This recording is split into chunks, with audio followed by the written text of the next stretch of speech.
Então, estamos aqui com o Theo. Primeiramente, gostaria de agradecer sua presença aí. A gente já vem ensaiando esse bate-papo há algum tempo e agora nós estamos aqui para falar mais uma vez sobre a indústria, sobre manutenção, sobre o meio industrial. Então, primeiramente, obrigado, Theo, por aceitar o nosso convite aqui de participar de mais uma entrevista em ação. E eu queria, primeiramente, que você se apresentasse e falasse um pouco da sua experiência, da sua formação. Bom, primeiro eu que agradeço a oportunidade de estar aqui, de estar falando um pouco, compartilhando um pouco aí a minha experiência que eu vivenciei. Bom, eu sou formado em técnico-mecânica, engenharia mecânica.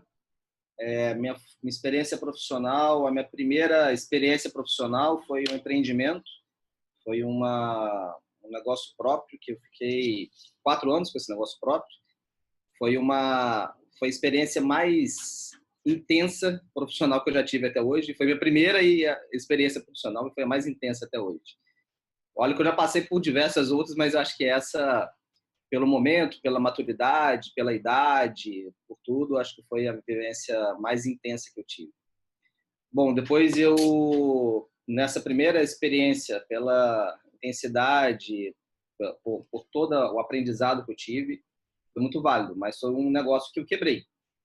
Eu fiquei 4 anos com esse negócio e quebrei. E desde depois, logo em seguida, eu fui para a área automotiva. Trabalhei 3 anos na área automotiva, mas na parte de utilidades. Então, não trabalhava diretamente ligado à produção automotiva, era manutenção de utilidades. Então, trabalhei um pouco com a área de manutenção. E depois eu migrei para a área de óleo e gás, onde eu estou até hoje. Foi em 2007, tem 12 anos que eu estou na indústria de óleo e gás. Bom, na indústria de óleo e gás eu comecei com a parte técnica, operacional de campo. A indústria de óleo e gás é muito específica. Ela exige, tem trabalho de gestão, de gerenciamento, de preparação, o que a gente chama de onshore, que é o trabalho em terra, e tem um trabalho técnico, operacional muito forte em campo, que é offshore, que são nas sondas, nos navios, nas plataformas. E eu comecei com essa área, trabalhando na área offshore. Pouco depois eu mudei de empresa, estou na mesma empresa hoje completo 10 anos esse ano. E também iniciei offshore nessa empresa.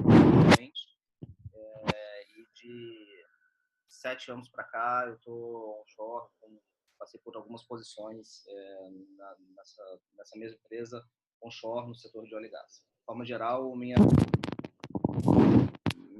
raio-x da minha carreira é esse. Tá, assim, claro que é difícil nomear um único fator mais desafiador, né? Mas quais principais desafios que você enfrenta atualmente?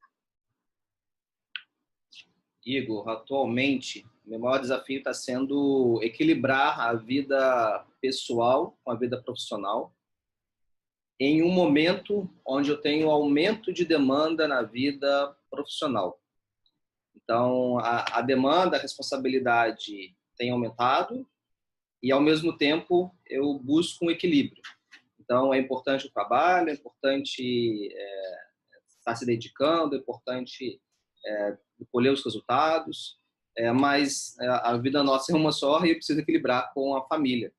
Então, o meu maior desafio hoje está sendo esse desse equilíbrio. E acho que as ferramentas, o caminho que eu estou utilizando é de tentar ser o mais produtivo possível, tentar ser o mais assertivo com a maior produtividade possível. Então, isso aí é um trabalho, não um trabalho que você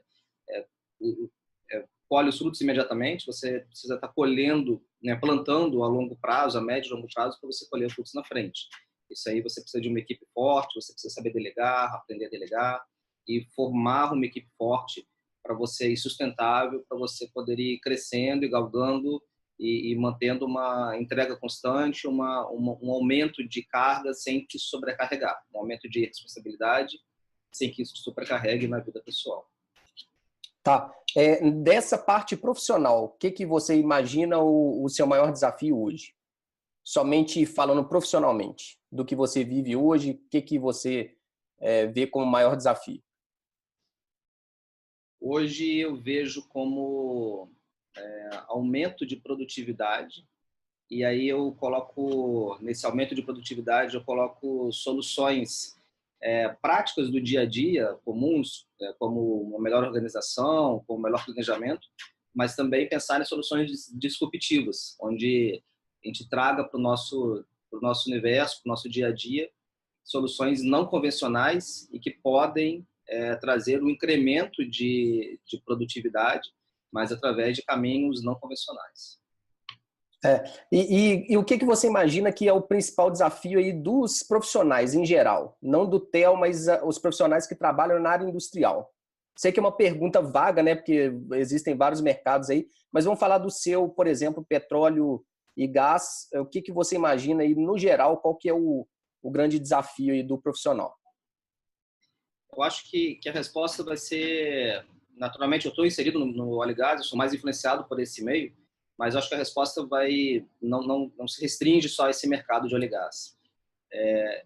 Acho que um grande desafio hoje é o profissional ele está sabendo ele está situado onde ele está, ele enxergar além daquele universo dele, então além da área de atuação dele, além do trabalho dele, enxergar além da indústria dele, enxergar além do segmento dele, tentar acompanhar esse mundo de diversas mudanças e com velocidades altíssimas, né, de mudança, tudo acontece muito rápido, muda muito rápido.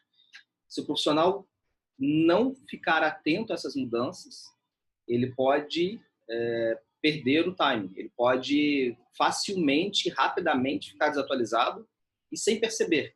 Pode ser ele sozinho, pode ser ele e todo o setor dele, pode ser ele e toda a indústria dele.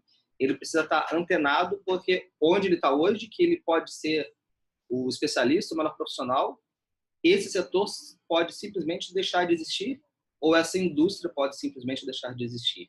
Então, ele precisa estar antenado não só ao que ele atua em si, mas num todo.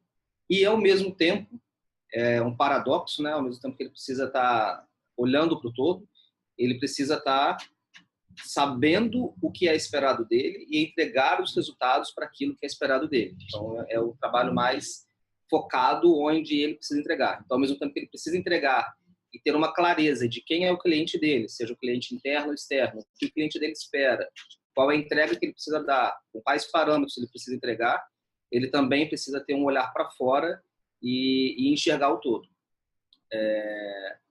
A chance dele se manter, dele se tornar obsoleto é muito grande e muito rápido. Ele tem que estar bem antenado para que isso não aconteça. Uhum. Vou pegar o gancho aí dessas últimas duas perguntas. Você falou, né, algumas ideias disruptivas, né, sempre está procurando inovar. Você está falando agora também do profissional que precisa sempre estar antenado no que está acontecendo, estar atualizado nos conhecimentos, enfim. E a gente vê muito hoje essa disrupção assim, no modo geral, no mundo inteiro. Por exemplo, né, a gente uma nova empresa, um novo produto, às vezes todo aquele business plan demorava meses ou até anos. Hoje, por exemplo, empresas de startup, Google, por exemplo, tem uma ideia em um dia e em 5 dias depois ele já validou a ideia, já testou no mercado e já está comercializando isso.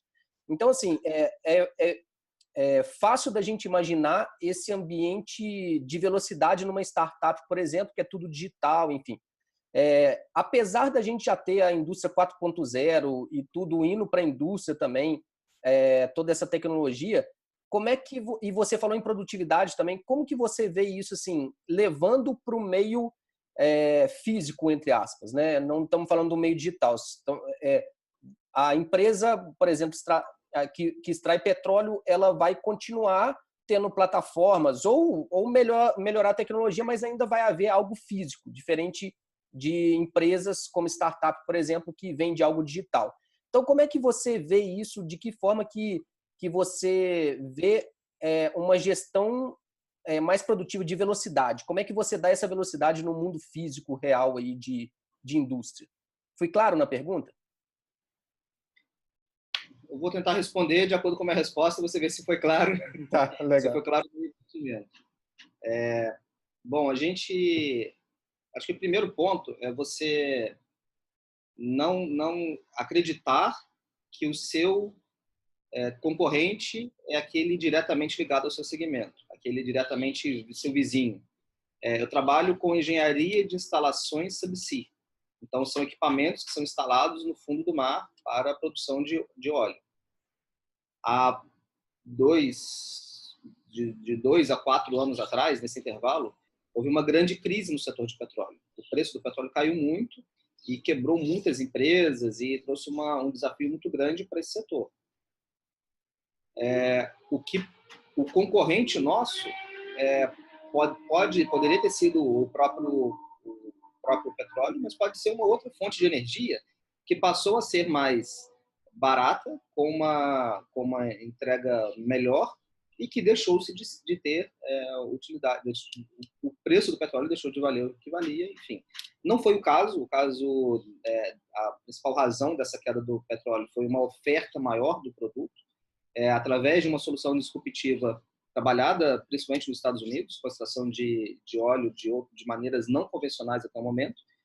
Porém, poderia ter sido uma matriz energética trabalhada de forma diferente. Então, você pode ter formas diferentes de geração de energia que vão afetar o meu trabalho, que é a instalação de linha subsea.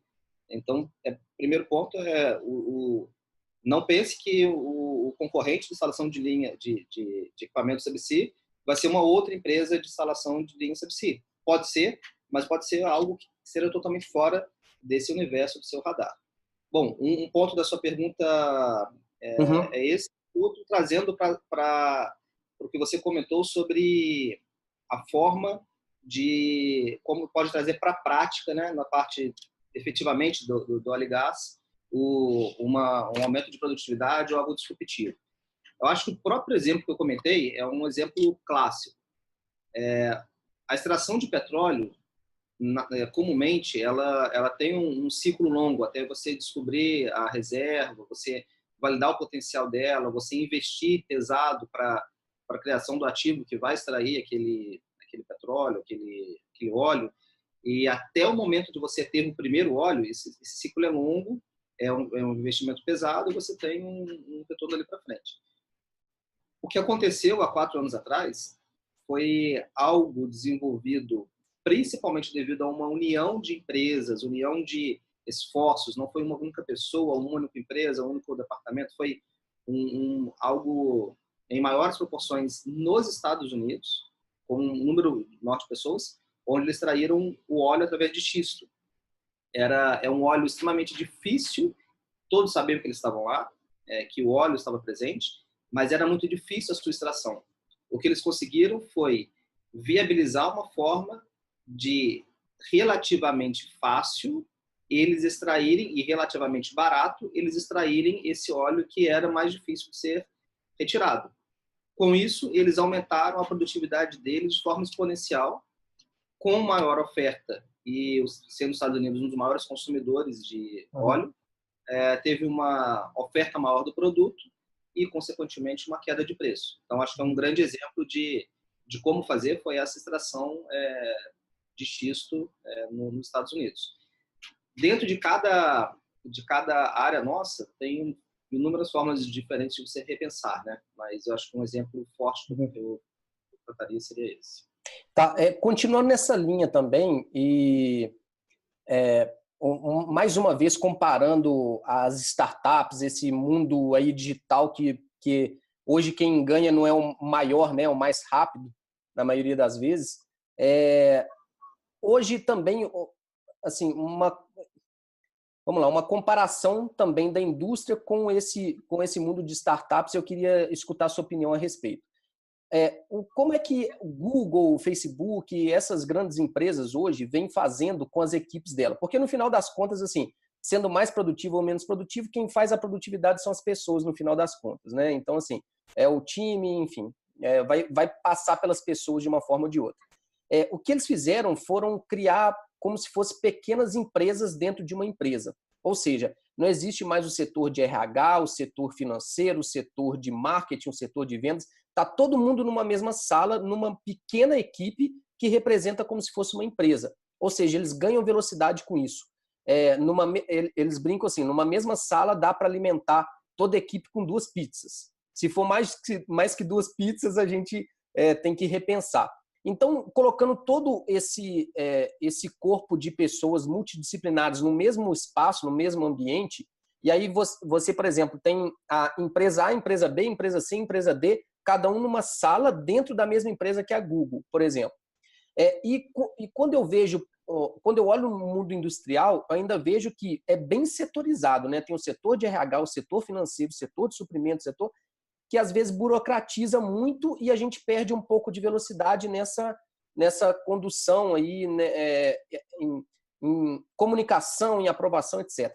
Você vê da mesma forma isso na indústria e você acha que quebrando um pouco desse paradigma de setores dentro da indústria, você ganha velocidade com isso também? Enfim, como é que você vê isso? Na nossa indústria, a gente chama isso de matricial versus projetizado.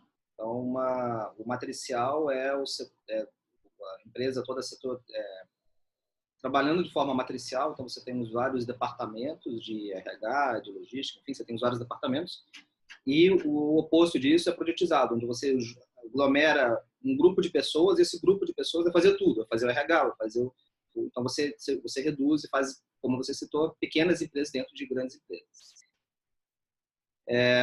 Hoje eu tenho a experiência de trabalhar em uma área projetizada.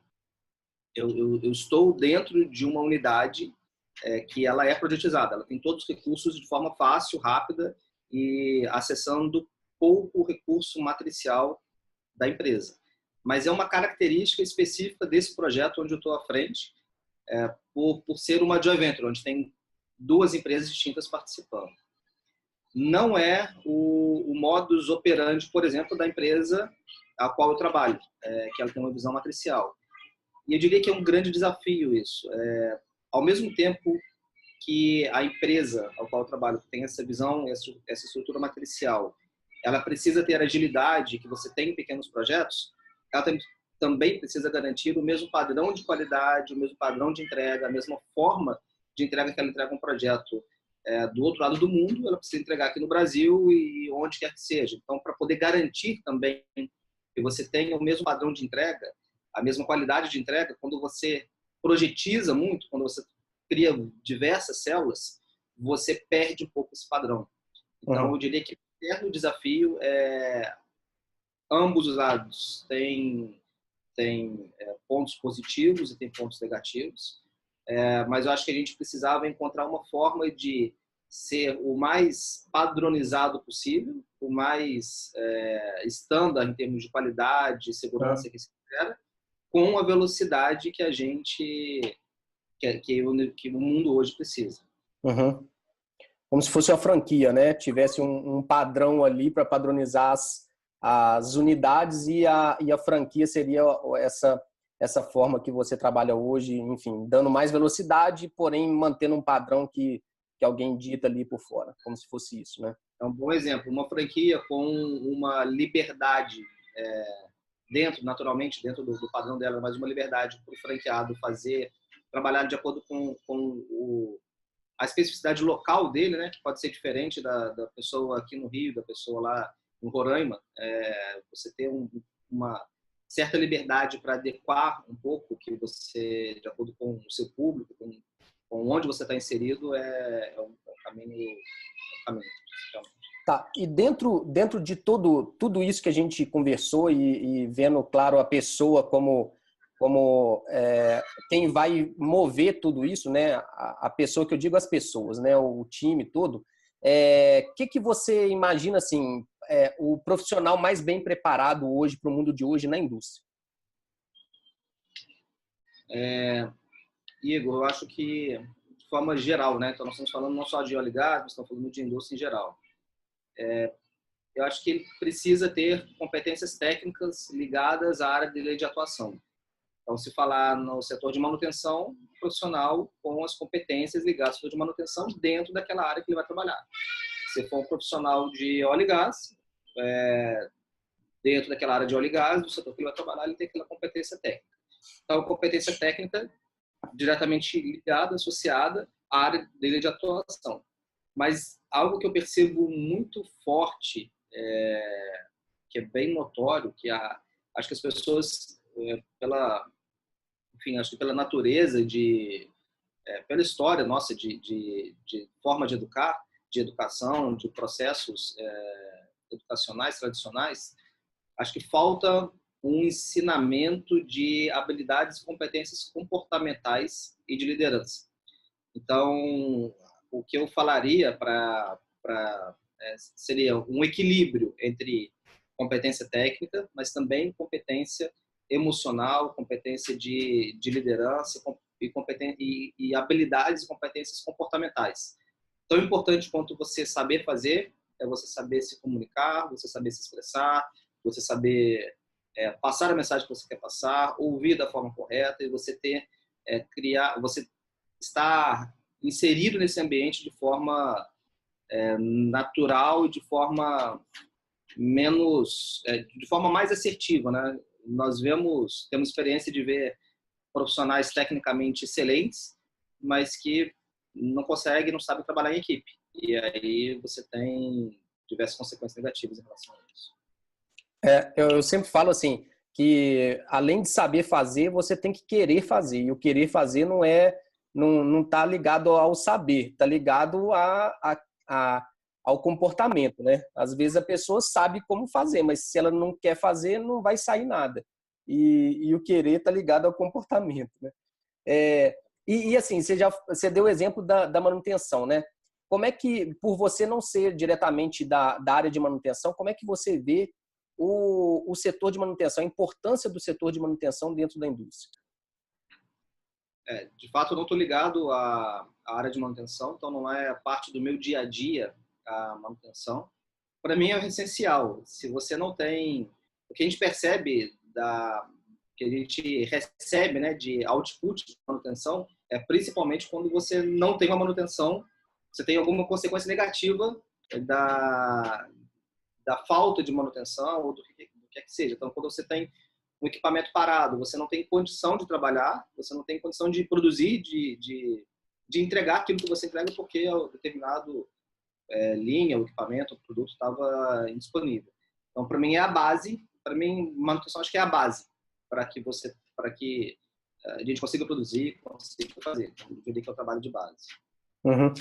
A gente sempre brinca, a gente da manutenção, que assim, quanto menos fala na manutenção, melhor a gente está trabalhando, né? Porque aí nada está acontecendo. E como cliente, assim, como produção, como cliente interno, primeiro cliente interno aí, principal da manutenção, como que você vê, o que você espera da manutenção? Acho que um ponto principal é ter os objetivos alinhados. Então, o que é importante para o setor de manutenção deve ser importante, deve ter um alinhamento muito grande com o setor de produção. E isso com vistas à empresa, ao negócio como um todo. Por exemplo, muitas vezes não é o custo de manutenção mais baixo ou mais barato que vai determinar o sucesso do negócio, mas o conjunto todo. Se de repente eu preciso investir mais em manutenção, eu tenho a opção de fazer de forma A ou de forma B, determinada manutenção, que a forma B é mais cara, mas vai me trazer uma produtividade maior, então essa forma B é a melhor forma de fazer. Então, primeiro que tem um alinhamento do negócio como um todo, e não olhar friamente aquele setor específico de manutenção. O primeiro ponto que eu diria, então, é um alinhamento, ele está alinhado com produção e com todo o negócio, e ter os ativos disponíveis no momento que eles são necessários. Então, eu não preciso de todos os ativos disponíveis o tempo todo, mas aquele ativo que eu preciso naquele momento, eu preciso que ele seja disponível. Então, tem que ter um diálogo muito forte, muito presente com a área operacional, e tranquilamente você pode disponibilizar ativo, você pode parar para manutenções preventivas, você pode ajustar ali o peso que você precisa dar àquele determinado ativo. Eu não preciso que todos os ativos nunca apresentem manutenção corretiva. Eu posso aceitar para determinados ativos, certo tipo de manutenção corretiva. Eu posso, para determinados ativos, nunca aceitar manutenções corretivas. Então, precisa ter algum alinhamento de expectativas, de necessidade e, eu diria, uma proximidade. Tá muito próximo para quando eu posso disponibilizar esse equipamento para separado e você também, da área de manutenção, trazer o input de quando você precisa quanto tempo você precisa para fazer a manutenção, de que forma você precisa fazer essa manutenção. E um auxiliando o outro. Show de bola. Para a gente finalizar aqui, e está muito bom o papo, a gente poderia ficar mais tempo aqui, mas para finalizar, qual conselho que você daria para quem está iniciando hoje na carreira, seja de manutenção, seja de produção, seja um técnico, seja um engenheiro, quem está iniciando hoje numa carreira industrial, qual o conselho que você daria aí para as pessoas? Eu acho que é um pouco do que nós já falamos aqui, né? A pessoa tem as competências técnicas, tem as competências, habilidades de comunicação, de lidar com pessoas. Foque naquilo que você precisa, entenda quem é seu cliente interno, foque naquela necessidade do seu cliente interno, entregue aquilo que é esperado, preferencialmente supere as expectativas da entrega, mas mantenha o olhar aberto, amplo. Olhe o setor que você trabalha, onde você está inserido, olhe onde você está inserido de forma ampla, olha o seu segmento, olha o seu setor e esteja preparado, tenha sempre um passo à frente. Esteja sempre tentando evoluir, esteja aberto para novas formas de trabalho, procure sempre se reinventar e esteja sempre tentando dar um passo à frente. Acho que essa é a maior forma de garantir uma empregabilidade hoje, seja ela dentro de uma empresa ou seja ela de uma forma dentro da empresa que você trabalha, ou seja, através de um empreendedorismo. A melhor forma de você manter-se atualizado, manter-se no mercado hoje, é você ter essa habilidade, essa capacidade de se reinventar e, ao mesmo tempo, de você continuar entregando aquilo que é esperado para você e você ter uma capacidade de enxergar o todo, de olhar de forma ampla. Um ponto que eu falaria,